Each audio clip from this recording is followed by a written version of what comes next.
Full and uncut versions available on Patreon. Check in the description below.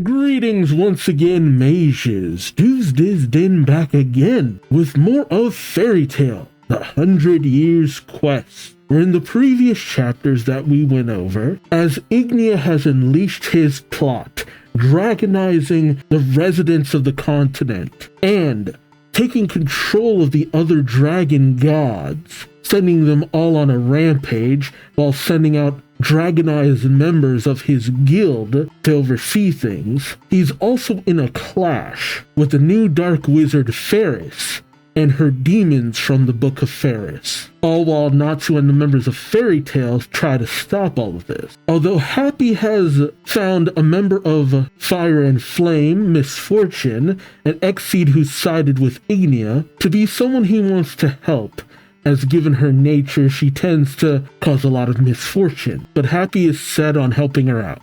Meanwhile, after recovering the key of Aquarius, the spirit wants to split ownership between Lucy and Brandish, but Brandish declined, as in actuality she always wanted to give the key to Lucy. Meanwhile, as Erza arrives to take on Alderaan, she is set upon by the demons of the Book of Faris, the Oración Sechs. I have to say it a little bit different or you won't know which one I'm talking about. With this, Erza finds out about how Brain, or Zero, managed to survive his potential fate, becoming a demon as a result. The demons had also taken care of the lacrima that would have controlled Alderaan as well. But as the Oración Sechs overwhelm Erza, enter the Oración Seis, including Meredy, the two versions of the Oración class. So Erza makes her way to Dramil,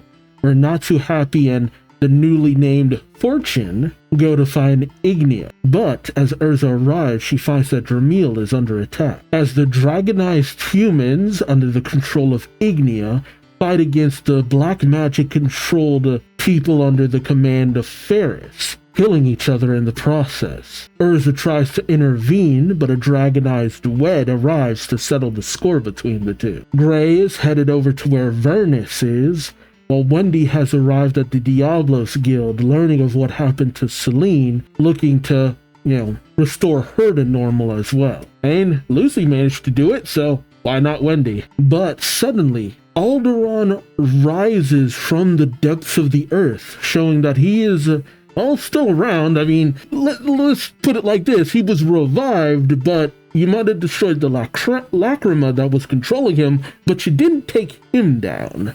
This causes the two versions of the Oración to be split up into their 1v1 fights. But the Oración Seis, the humans, are overwhelmed by the Oración Sechs because, as revealed by Faris, they're all black wizards in their own right. But the Oración Seis, because of the whole Tower of Heaven situation, as well as Zero, are very adept at dealing with black wizards and don't particularly have a taste for them. Unfortunately, that doesn't mean that they can win easily, as they very much continue to be overwhelmed. And just as it looks like Macbeth, or Midnight, whatever you want to call him, is about to fall to his father, Zero, Natsu arrives on the scene to help out. Can Natsu turn the tide for the better? Join me as I find out, won't you? Alright, so we'll be checking out the rest of Volume 20 here, starting off with Chapter 176, titled Shattering Hope. Nice little cover with Hot Eye on it. I love the little moment in the back where you see Lucy trying to force Natsu on. Alright, but let's jump in. Natsu stands between Zero and Macbeth. Macbeth says, "Natsu." While Zero just says spitefully, "Fairy tale." Natsu eyes both of them, saying, "Up to no good again, you guys?" Happy and Fortune watch from above. Happy saying, "Master Zero and Midnight, Alderaan was revived too." Fortune says, "Alderaan was our faulty. We revived the 5 dragon gods to create a world of all dragonese, but I know that was wrong, Nowie." Macbeth, struggling to stand, tells Natsu, Please get out of my way. This is my fight. As Natsu looks back towards Macbeth, questioning this. This takes his attention away as Zero is just hands on sight. And I know that Zero was kind of savage, but man, just not even taking a moment for them to talk. Just like, nah, let's talk more rock. And he just sucker punched Natsu in the face. Happy calls out to Natsu, and Zero just grins, saying, I've been waiting for this moment. He then cut over to Dramil, which, I mean, it's still a cool fight going over here, too. As Erza clashes swords with Wed, their blades clash over and over, neither giving an inch. As Wed looms over Erza, ready to bring down his great sword. It's a swing and a miss, as Erza promptly dodges out of the way, circling behind Wed. She gives a thrust, but it barely nicks Wed's helmet. Wed backs off. He touches his helm, saying, You grazed me. The helmet starts to crack. Are we going to find out that Wed's actually a woman? I feel like that could potentially be a thing we see. What, the mask is cracking? Although, they're going to be dragon eyes, so I don't know how much we're going to really recognize their face. And then we cut back, with Natsu landing after the punch from Zero. But he's not down. He just grins a mischievous grin, wiping his face, saying, when someone picks a fight with you, you gotta take him up on it. That's the fairy tale way. He dashes in, delivering a flaming punch to Zero, who manages to block. As energy starts to burst from around Zero, he says, All right, Natsu. I've been reborn. I'll show you my new power. Darkness fills his hands as he swirls them about, saying, History will come to an end before my eyes. This is the start of a new era of nothingness. Open, portal of the demon's wail. What is he using? Natsu says, this magic. Oh, yeah, it's from before. Oh, this one overwhelmed Natsu last time. He needed, Jalal's help to get through it. But Natsu should be able to take this on now, as he is. As Zero uses Genesis Zero. Natsu says, I beat this magic before. But Zero sneers, saying, Don't expect it to be as weak as it was then. But Natsu ignites his body, saying, Full magic release. Dragon Slayer's secret art. Shiranui Gata. Blaze of fire. Phoenix sword. And he rushes in towards Zero. Shiranui Gata. Oh, Crimson Lotus Phoenix Blade. Okay, there it is. Oh, this is the same one he used previously against Zero, right? They're just playing all the best hits from back in the day. Oh, but Zero, he's managing to hold Natsu back. Despite holding off Natsu, he still uses Dark Rondo, Dark Capriccio, and energy starts to swirl around back towards the undefended Natsu. Happy says, he cast another magic spell while he was doing the first one? Two at the same time? Natsu is taken aback as Zero maniacally laughs, Begone, Natsu Dragoneel! But in a flash, jeez, the power erupts from all the clashes going on in that one area. Jeez. As the dust starts to settle, Macbeth looks shocked. Happy calls out to Natsu. We see a figure falling to their knees. Oh, Jesus. It's Natsu. He's been turned to stone? Happy and Fortune look horrified as Zero just sneers, and the stone figure of Natsu begins to crack. Of course. Okay. The scene shatters as we see Macbeth just slamming into Zero, telling him, You let your guard down. Nice. But was Natsu never there? Zero is aghast, saying, What? It was an illusion? Natsu Dragoneel was an illusion? As he staggers to keep his balance, Macbeth tells him, No, he did come here, but you're my prey, so he let me have you. It was that incense right before Natsu. It's either right before Natsu got sucker punched or right after. Okay. I mean, Natsu has had enough encounters with Macbeth to kind of trust him a little bit. they're not buddy-buddy, but they're on better terms than they were at the beginning. We then cut to Natsu, happy and fortune, flying away. Natsu remembers Midnight's words that we didn't catch before, with him saying, Erza's in Dremel. The Fire Dragon God and the Black Wizard are probably there too. Please, let me handle Zero. Okay.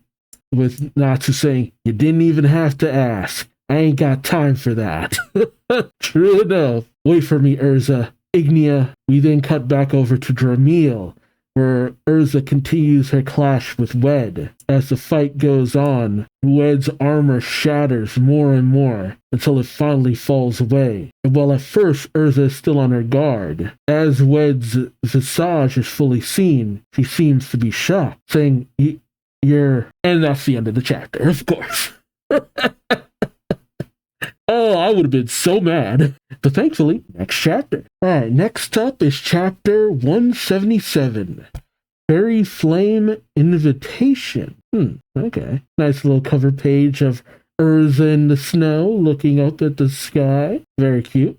I have no idea who this is. He kind of looks familiar. And yeah, he's dragonized, so who is it? As the mask crumbles away, Erza says, what? And we see Wed's face. I mean, he's very handsome. Kind of thought maybe he'd look like Jalal or something, but Erza says, and then she thinks, Ignia? I'm going to be real. I don't know how you got Ignia from that face. It's mostly the features, like the eyebrows. Yeah, I see it in the eyebrows and kind of the bang and stuff. But I mean, unless his hair color is similar in like the anime or something, dude, you saying Ignia, that would have not have been my first guess. Is he another son of Ignia or something? Well, Erza ain't got no time to think, as Wed just, flips up his sword to go in on the attack.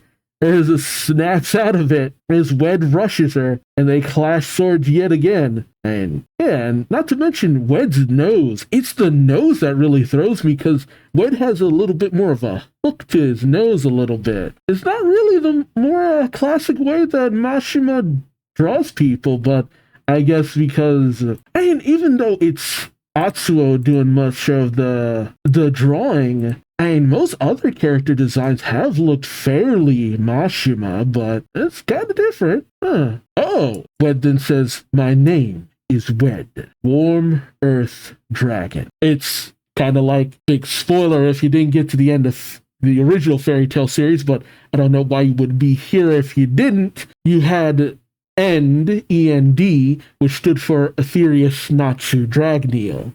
We found out that Natsu was actually, a demon, or an Aetherius as they called it. But Warm Earth Dragon? Warm Earth? Is he, warm because his father is the Fire Dragon God, but Dogramag was the Earth Dragon, unless, Dogramag was male, unless maybe Dogramag had a daughter? Was that because Dogramag and Ignia seemed kind of, fairly close to each other, so maybe that's it? The child of maybe Ignia and Dogramag's child? Maybe? Erza questions, warm? Wed then says, yes, warm, not hot, because I'm not a real dragon? Are you a half-dragon? Wait, did Ignia mate with a human? We've never actually had a half-dragon before. I'm so used to the dragon slayers and their dragon-like tendency. Is he half-dragon? As Wed manages to knock back Erza, he says, I was born to my father and a human. I couldn't be a human or a dragon. And that raises a lot of questions. Is Ignia the first? Because I don't think it's ever come up before. Which is actually kind of wild. But then again, we didn't really deal with a lot of dragons till like the last half of Fairy Tale. The fact that he mated with a human, not to mention, how old is Wed? Is his mother still alive? So that means Natsu's his uncle. The grandchild of Ignia. I'm sorry, that is That is a lot to take in. I'm trying to figure out if this has ever been a thing before. Because, I mean, technically, Erza would be half dragon, wouldn't she? Because, I mean, it's never really come up before. I mean, maybe it doesn't work that way since Irene wasn't originally a dragon, but she was pregnant with Erza. Now I'm trying to figure out, because Irene got her body back, right? I mean, okay, so when Irene gave birth to Erza, she was still technically a dragon. Not to mention, Irene was pregnant with Erza for hundreds of years. It's a lot of things I never actually thought about for a while. That raises so many questions. And Erza is the closest thing to a half-dragon that we have, even though she is not technically half-dragon. See, I always kind of question if Erza would ever display any dragon-like tendencies, or maybe that was why Erza had some of the strength that she had, because some elements of her were dragon, and now you have Wed, but it's hard to tell, does Wed normally look like, this? Or is it just all a result of the dragonization? Would he be more similar to Erza? Just a very powerful human? And it's not as though, but then because Irene was originally a human, did that influence the nature of Erza? And now that you have Wed, what does that mean as he was born from a full dragon and a full human? I'm sorry, I have so many questions. I just went down this massive rabbit hole because it raises so many questions about the logistics of this world. We always just brush over the nature of Erza's birth because it came at the tail end of Fairy Tale and there wasn't really a lot of time to get into it. But we've had Erza, we've had Irene. Irene is now reincarnated, so we can't really ask those questions now. And it would kind of be weird for any element of her being part dragon to come forward. I'm tired.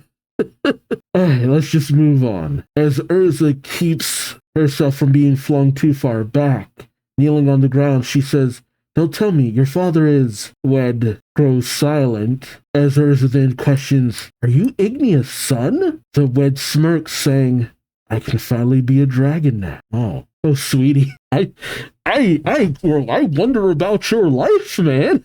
Like, Wed was interesting before, but I have a world of questions about your life right now. Like, buddy, what was your life like growing up? But what was your mother like? What do you normally look like? I'm so lost in the weeds. I have so many more questions outside of just this fight. All right, let's just go. Let's just go, because I'm gonna keep lingering on this. As Erza and Wed go back to clashing blades, he says, "Thanks to the world of dragons that my father preached, humans have begun turning into dragons, including me." As their blades grind against each other, Erza questions, "Why do you want to be a dragon?" Wed grows silent again, but then he unleashes a mighty blow that knocks back Erza again, saying, blazing slash on top of that. As Wed says, "I am the son of Ignea, the fire dragon god. I can't stand to be human." But Erza then says, "I find that hard to believe. Didn't you say that you wanted to settle things with me back when you were still human?" As Wed prepares his blade again, he tells her, "Yes, I did. I wish I could have. Don't you see? Now that I've been dragonized, you're really no match for me." And he brings his blade down, sending out a blast of flames towards Erza, knocking her back again. Wed then goes in for a thrust, using Extreme Fire Dragon Scale Sword. Erza manages to block the attack with her blade, but once again she's knocked backwards. But the energy from the attack blasts right through her, shattering her armor, sending her flying. Wed then tells her, "A fairy could never beat a dragon. Right, Dad?" he says, looking up towards his father, who looks upon his son with an approving glance. That's that face that says, "Attaboy. You're looking like your old man even more now." That's so weird. Look, I'm sorry. It's weird to think of Ignia having a friggin' son. Like, and one who looks older than him.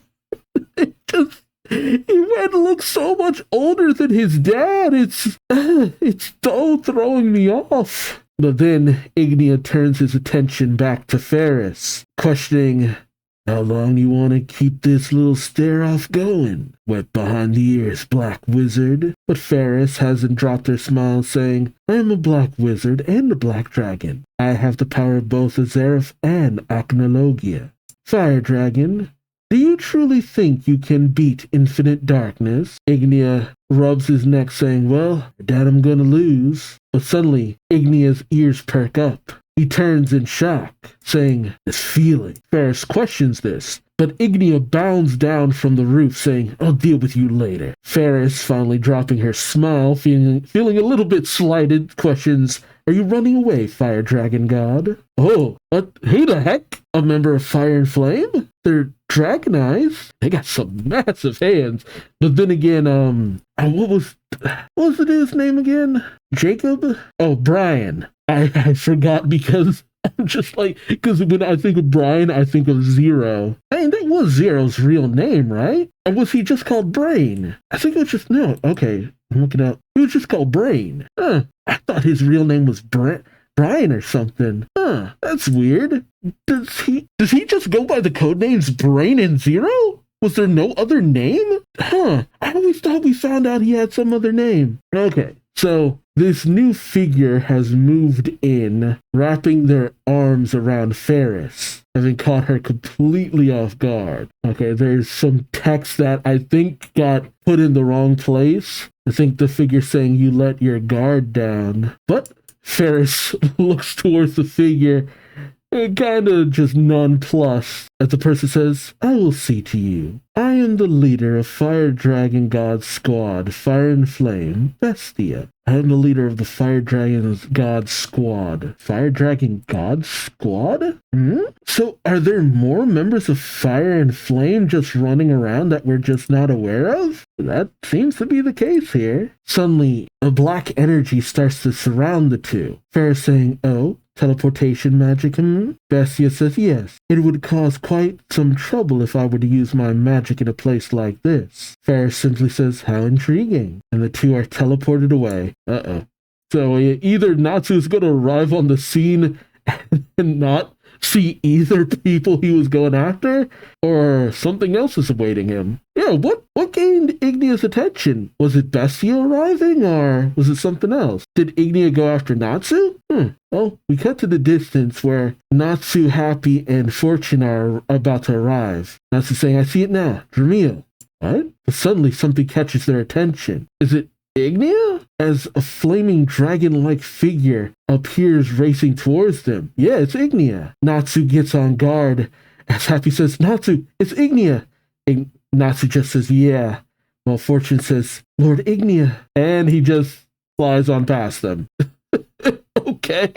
Okay, so it was someone else. Who could gain Ignia's attention? Natsu is shocked. Happy says, "He ignored us." While Ignia, flying away, says, "This power, could it be? I wonder what he's sensing." Again, I would have hated this if I was only reading the one chapter. Okay, and next up is chapter 178, The Key to a New Power. Nice little cover page with a Kyrie on her wedding day, getting married to Laxus? Question mark?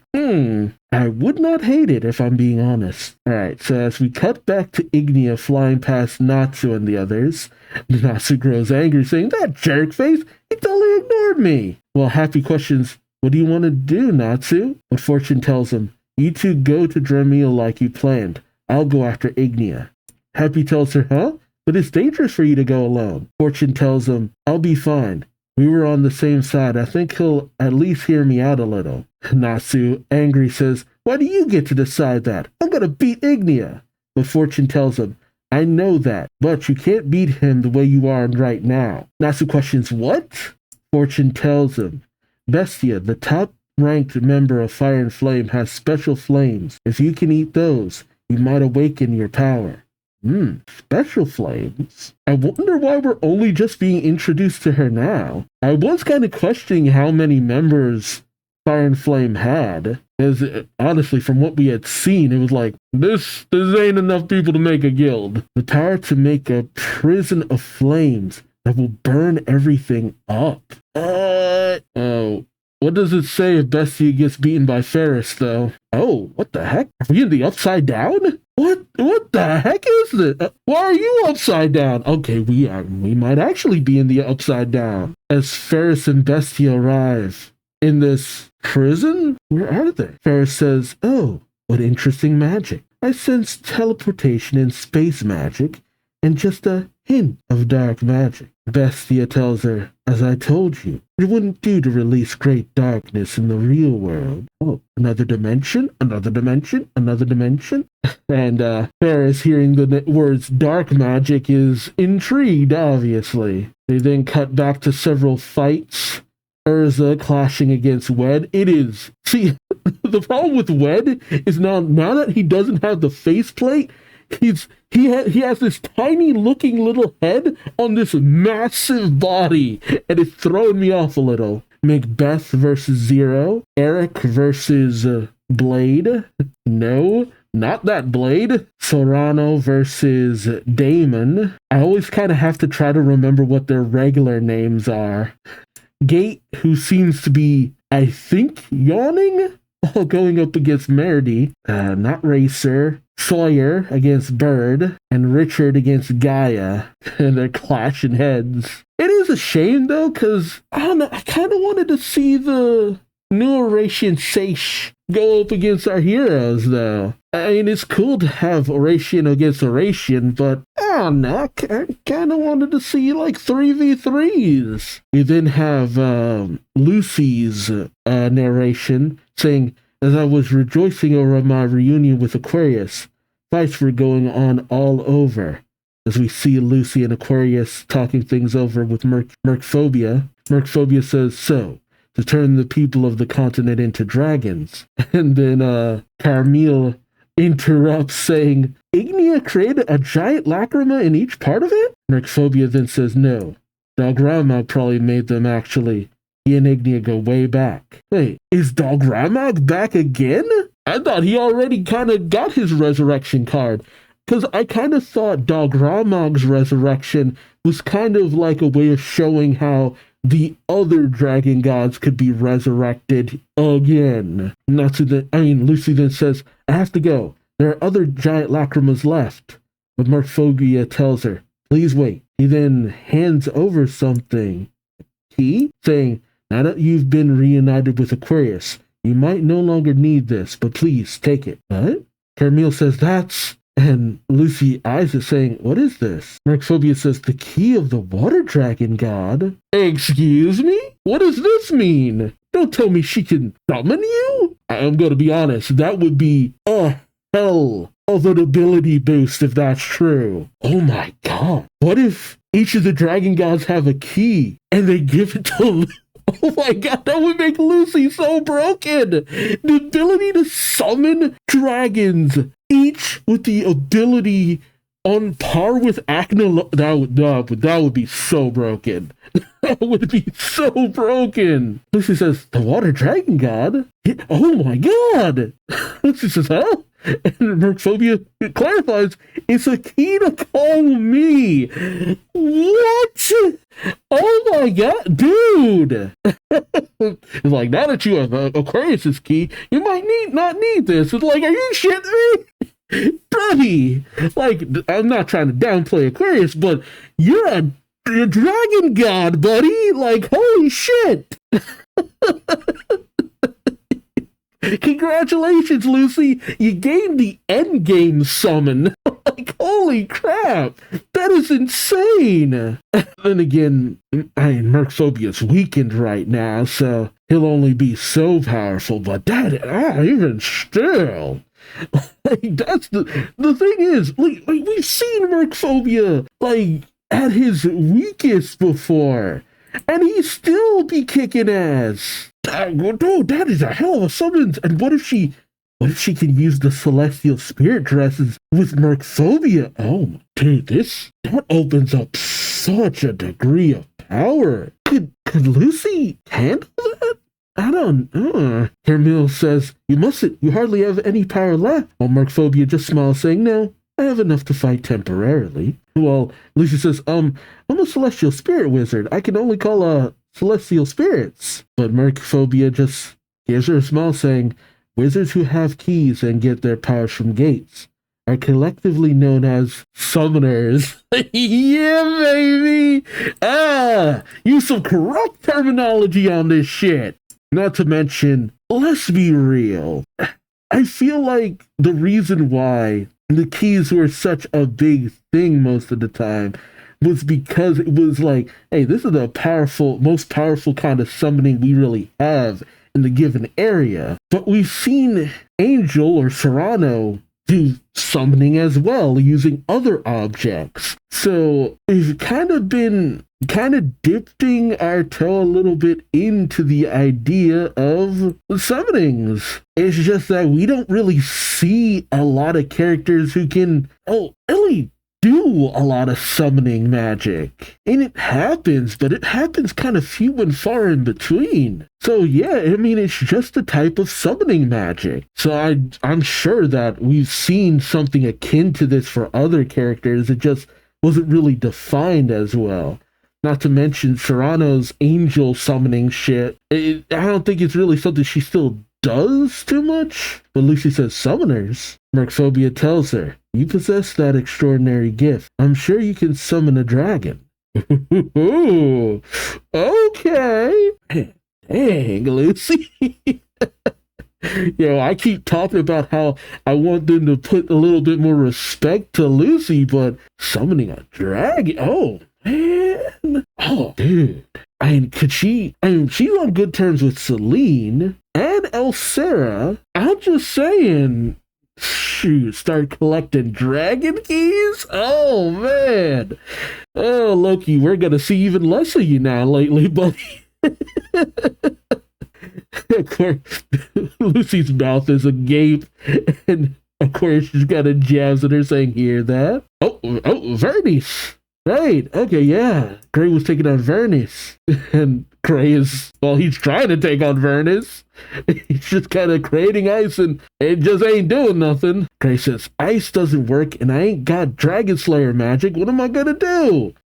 Your Devil Slayer magic's pretty powerful. It's not a type advantage thing, but it should do something, right? Viernes then raises his hand and slams it down. Gray barely managing to dodge. Honestly, I forgot about Gray. Gray is so outmatched here. But Gray gets in his stance and uses Ice Make. There you go. Viernes' human form. Gray looks around saying, where'd Viernes go? A behemoth vanished in an instant. He continues to look around. And then he has a thought, look up. And he does so. And yep. Sure enough, Viernes' humanoid form. Still looking very Egyptian. Gray says, you got a human form too, huh? So, can you talk? Viernes does not respond. It's kind of intimidating that he doesn't talk. Look, I've said before that the whole showdown with Viernes was a little bit lackluster in the grand scheme of things. I gotta say, this guy's kind of intimidating. Gray says, oh yeah, you're out of control because of the giant lacrima. Where'd the lacrima go? The one that was on your back. I gotta destroy it. Viernes then makes several gestures, and much to Gray's shock, a tree is suddenly uprooted, turned to gold, and set crashing down towards Gray. As he says, the tree turned to gold, and he dodges out of the way. Gray, still at the ready, still being eyed down by Viernes, says, I get it, alchemy's cool, but I'm a pro at making stuff out of nothing, you know? Okay. And the battle of one person who turns things into other things, and the person who turns, makes stuff out of nothing, essentially. Interested to see how you deal with this one, Gray. All right, the next chapter is chapter 179, the true worth of gold. Do you like gold, baby? And at first I thought this was Lucy, but then I'm just like, no, I'm pretty sure this is Juvia doing that one dance that really lit up the internet. Right. As Viernes looms over Gray, they stare each other down. Gray then goes in with Ice Make Freezing Lance, launching several projectiles towards Viernes. Viernes then simply outstretches his arm and all the ice shatters. And Viernes looks like a big boy when you get another perspective. God dang. Gray then jumps up towards Viernes and then manages to get behind him and goes in with Death Scythe. A very ornate looking scythe too. Just as it nears Viernes' neck, it instantly turns to gold and shatters in Gray's grasp. Gray's questioning, the ice turned to gold dust? Viernes then turns and backhands Gray out of the air. Man, disrespect. Gray hits the ground fairly hard, but as he gets up, he's shocked. Oh, to see his body turning to gold. Uh-oh. Yeah, don't let him touch you. He's got the Midas touch. Gray, gonna have to do the one thing you might have never wanted to do. Strip. Gray looks down at his goldifying chest. He says, what the heck? My body weighs a ton. And Viernes finally speaks, saying, I changed your body into gold. Gray looks up at him smiling. Hey, you can talk. Light shines around Viernes as he says, my power transforms everything into gold. Gray sneers, saying, sounds like a way to get rich. Viernes tells him, it is foolish for a human to challenge a dragon god. Viernes brings back an old move from back in the day, Gold Rush. As he outstretches his hands. I've always seen this trick before, though. As much to Gray's shock, he turns the surrounding landscape into gold, which he's done before. But then again, with everything in the surrounding area being gold, he can now control everything in the surrounding area, so everything is now a weapon to him. Gray says, are you kidding me? Viernes then points, saying, gold arrow. Oh. As he turns several birds in the distance into gold, he then points downward, and much to Gray's shock, the birds are sent like projectiles towards him, Gray doing his best to dodge. He says, how could you do that to those poor birds? But then Gray, shocked as he looks down, he says, what? Oh, as now he's playing the floor is lava, or more like the floor is molten gold? And Gray is just on a little scrap of gold surrounded by molten whatever. As he says, whoa, the ground turned to magma. Alchemy can do all this? But, okay, I can't really tell if he's about to sink or the magma is about to shoot up. The Gray jumps up, freezing. Well, I guess he freezes it and uses that to propel him upward.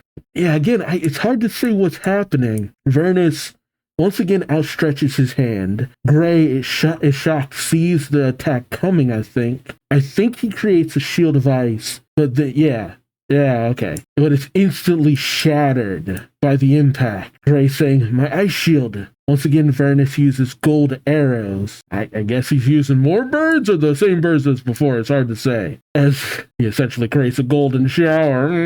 Cancel Viernes. That rain down attacks all around Gray. Viernes continues looking down upon Gray with indifference. As the smoke clears, Gray says, damn it, how am I going to beat this guy? Only for suddenly space to start to distort next to Viernes? Much to the two's shock.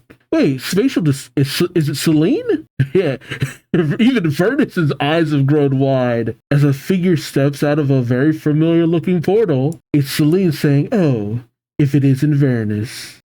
Mother. Hey, Selene, how you doing? Gray says, Selene? And Viernes says, Moon Dragon. Suddenly a figure, is it Wendy, pops out behind her, and it goes flying towards the ground, much to Gray's shock and questioning. Selene says, oh, you tagged along. Oh, it's Wendy and Carla. Were they beaten? Gray shouts, Wendy! Oh, and that's the end of the chapter. Dang, these chapters go by so quick. All right, and the last chapter we'll be looking at at today in this video is chapter 180, To the Kind Moon. Yeah, Selene still under Ignea's control, or what are we doing? We got Gray shooting darts, being cheered on by Juvia, of course. I feel like he's a little close to the dartboard here. Alright. We got Selene and Viernes in the sky overlooking barely conscious Wendy and Charla, and Gray stuck in the middle. Viernes just glaring at Selene. Oh no, Selene got this weird color to her eyes. I think she's still under control. That's not good. And Gray, worried, looking at Wendy. Gray goes rushing over saying, "What are you guys doing here?" Wendy says, "We were chasing after Selene, and we ended up following her right through a hole." Charla says, "Honestly, you can be so clumsy." Gray questions this, saying, "What about the giant lacrima?" Wendy says, "It vanished." Charla questions, "How about yours?" Gray says, "It was on his back." And this seems to trigger something in Wendy's mind as she says, "His back." Gray helps her up, saying, "Can you stand?" Wendy says, "Yes." They both get at the ready. Gray saying, "Anyway, since we ran into each other, let's team up." But then they're shocked. Oh, I guess so. As they see Viernes and Selene clashing. That's probably for the best for you two, honestly speaking. And yeah, Viernes is a big boy. Like, my God. I gotta say, his human design, much better than his dragon design, if I'm being honest. I don't know, it's kind of cooler to me. He's a chunky boy. And then Selene, and she's big in all the right places. Grace says, "There," and Wendy says, "Huh?" Carla says, "Come to think of it, we heard the dragon gods don't get along." Yeah, but I thought they were all under the control of Ignea. I guess that was only to a certain extent. Selene prepares an attack, saying, "As dusk falls, the waning half-moon rises above the fair bank. Dance and go wild, eternal beauties." Oh, that's a very beautiful poem. Oh, jeez, as she unleashes Moonlight Shangri-La, unleashing a series of blasts that come raining down upon Viernes. Like, my God. And it doesn't really seem like it's doing much to him, but he does shield himself. Meanwhile, Gray, Wendy, and Charla are all trying their best not to be blown back. Suddenly, as Viernes is holding off the attack by Selene, a portal appears behind him. Selene pops out, but once again, Viernes seems to gotta be at the ready for this. And she just has this expression that's just like, she's doing this now. Like, he's just more annoyed than actually on the defensive. And Selene gives a high kick that does knock Viernes back. Yes. I'm sorry, I'm simping a little too hard. Viernes then directs his fingers upward, and Selene, noticing that the ground below her is starting to bubble upward. Oh, wow. Okay, I wasn't expecting all that. A golden fist punches Selene into the air as Viernes lands on the ground in a crouched position. Selene goes through a portal. The portal appears underneath Viernes, and then Selene comes up for an attack. But Viernes manages to block. But the shockwave from their clash, and again, dragon gods, that's what I'm saying, is just like, look, having one of these guys at you can call, even in a weakened state, is insane. Their clash almost knocks back Gray, Wendy, and Charla again. Gray having to pretty much brace Wendy from falling over. But they do end up sliding back a little bit. Gray grits his teeth as they Selene and Viernes are just in their own little world right now. Gray questions, "What do we do?" Charla says, "We could let them take each other out." Though Wendy says, "But a fight between dragon gods would be as bad as 2 natural disasters hitting the area." And then Gray thinks of Juvia and Loxa saying like rain or lightning. Wendy says, "I don't think so. And Selene isn't usually like this. She's kind. She just wants to be human." Gray finally throws off his shirt. It's about time. That's how you know Gray's getting serious. As he says, "Yeah." Charla then says, "We'll go after Viernes." That is him, right? That. Gray says, "Yeah." Wendy says, "Okay. Oh, we're switching dance partners.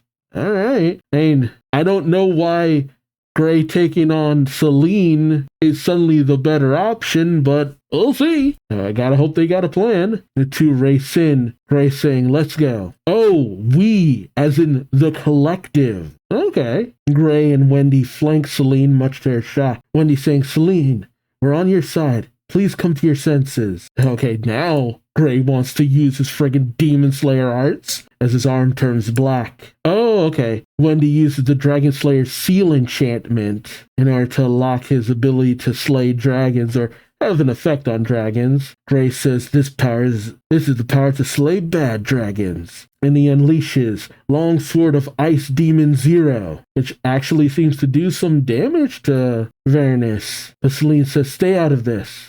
But Wendy steps in her way saying, I promise I'll get you back to normal. Selene looks at Wendy, and Wendy just kinda doesn't back down, though Selene outstretches her hand, preparing an attack, saying, be gone. But Wendy says, I'll use the power I got from Irene. Oh, okay. And she actually manages to knock Selene back a little bit. Selene questioning, who is this child? Wendy then leaps into the air saying, I'm a Dragon Slayer too. Carla, now in her human form, is flying up in the air with Wendy, drifting towards her. They lock feet. Wendy uses Sky Dragon's edge sword as Carla launches Wendy towards Selene. Ooh, jeez! Sky Dragon's sword edge. Oh, hey, that's the one attack that Natsu normally uses. The sword edge. Has Wendy ever used this before? Yeah, Sky Dragon's sword horn. Oh, okay. Several characters have used this. Now, you usually have Natsu using Fire Dragon's sword horn. Oh, and then the future rogue used it too. Yeah, that's cool. Wendy actually taking a page out of Natsu's book. He still headbutts Selene hard in the stomach. Oof, right in the baby maker. Oh! Wendy then grapples her arms around Selene's midsection and uses separation enchantment. See, I love that this ability is still coming into play. It just keeps coming back. Of course, the best way to get the lacrima out of Selene, because I think it absorbed into them when they turned into their human form, which would explain why they turned into their human form. It was absorbed into them, so it would make it harder to do what Lucy did to Mercphobia. But with the separation enchantment, they can destroy the lacrima and bring it out. As Selene's body starts to shine, Wendy says, thanks to Gray, I figured it out. Where the lacrima is, and Selene comes bursting out of Selene's back. Like, my God. Wendy then calls out to Carla, and Carla comes in with White Suns. Huh. Has she ever used that before? White Sun. Yeah, no. Huh. But I think, from what I'm looking at, I think that's just more like, her version of Happy's headbutt, and she smashes through the lacrima. Wendy smiling and Selene just kind of looking on bewildered. Oh, hey, we got Selene back on our side. This was a great few chapters, and if you didn't tell by my rambling about Wed, so full of interesting tidbits and direction. I like that Mashima seems to really just be running the gambit of all the things he would have liked to address in terms of dragons, their lore, ethnologia, what it meant to be a black wizard, just the whole idea of us exploring, oh, you had ethnologia, now, and you've seen the power of dragons, now think of dragons with the power of ethnologia and a diverse assortment of them, and how difficult to deal with they would all be. I like that they all have different personalities, different mindsets. Some are a little bit more lively. They have different wants, desires, goals, traits, what have you. It's so interesting. And unlike the original fairy tale series where the concept of Zareth was sprinkled throughout, and it doesn't really dawn on you that everything is about Zareth until you really get towards the end. But even from the beginning, oh, Lullaby, a demon from the Book of Zareth. Like, it's so ingrained from so early on, but it's easy to miss. That's the thing. Whereas here, the goal has been the 5 dragon gods. and it has continued to be the 5 dragon gods because there should be no big sidetrack when it comes to that. It really gives Agnologia his due because it's like, no, look, more of these guys, there's still a problem. It's still not a just 1v1 against Natsu. It is still consistently Natsu getting backup. But now that we're towards a bit of the end, yes, we have the individual members of Team Natsu taking on the individual dragon gods, but it's not so much about just out and out defeating them. You know, Lucy needed that backup from Brandish, and it was more about just landing that hit on the Lacrima than actually taking down Mercphobia. Alderaan is still a location more than he is an actual being, while Erza's busy dealing with Wed, who is in and of himself an interesting topic, especially juxtaposed to Erza, who the nature of her very being, when you get into it, is also like, okay, how do the two of you work? And how do you two relate to each other? Like, there's similarities, but there's differences. And I really do hope that Mashima actually talks about a little bit of that, because it's so fascinating. And honestly, a lot of the nature of Erza, her birth, her parentage, all that really explains a lot of the BS she could do a lot of times. Just like with Natsu and him being an Aetherius. Not to mention Lucy getting a friggin' power-up of one of the golden keys of a dragon god. Like, dude! Like, I get it, Mercphobia was the first one we went up against, but at the same time, it's like, dude, that is a hell of a power-up.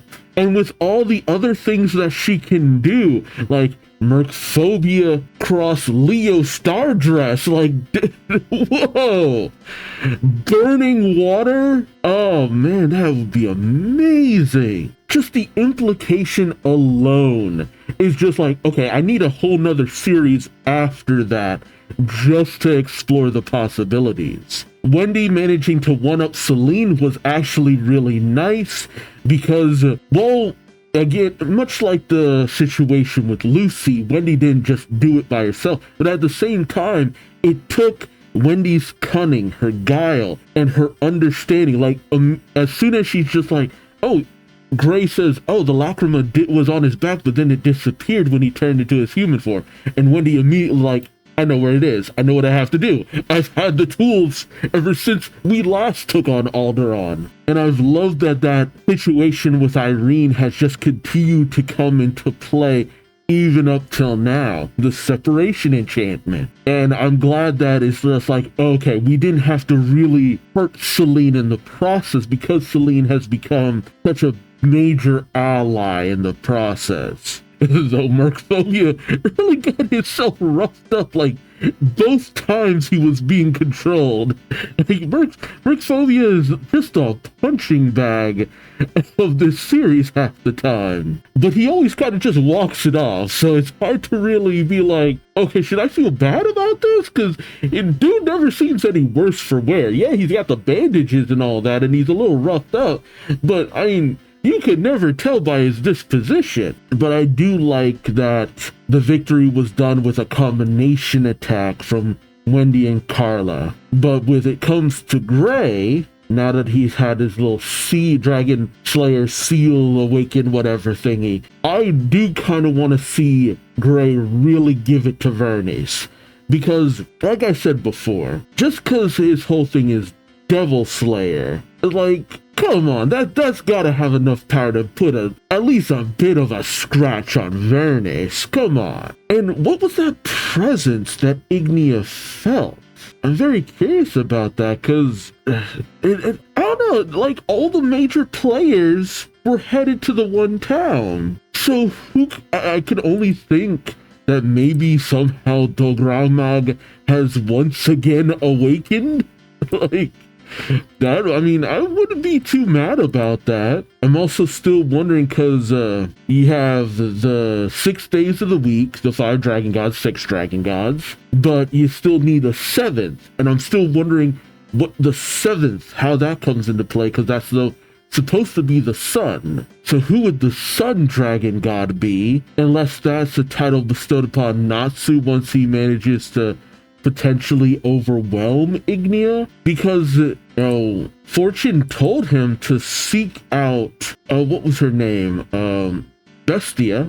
I'm still interested to see what Bestia is all about. It's like, look, don't have this character just pop in out of nowhere and then get jobbed. I'm gonna be mad about that. I have so many questions about this character, and Fairy Tail does have a tendency to having this last minute really powerful member of the evil organization show up and then they kind of get jobbed. So we'll see, but I want to see Bestia do something, especially if her power is supposed to be what Natsu needs in order to take down Ignia. Like, it better be significant. And I know she's taking on Faris, and Faris definitely shouldn't lose to that. So I don't know how Mashima's gonna balance that to where it doesn't feel like, oh, that's BS or whatever. But we'll see.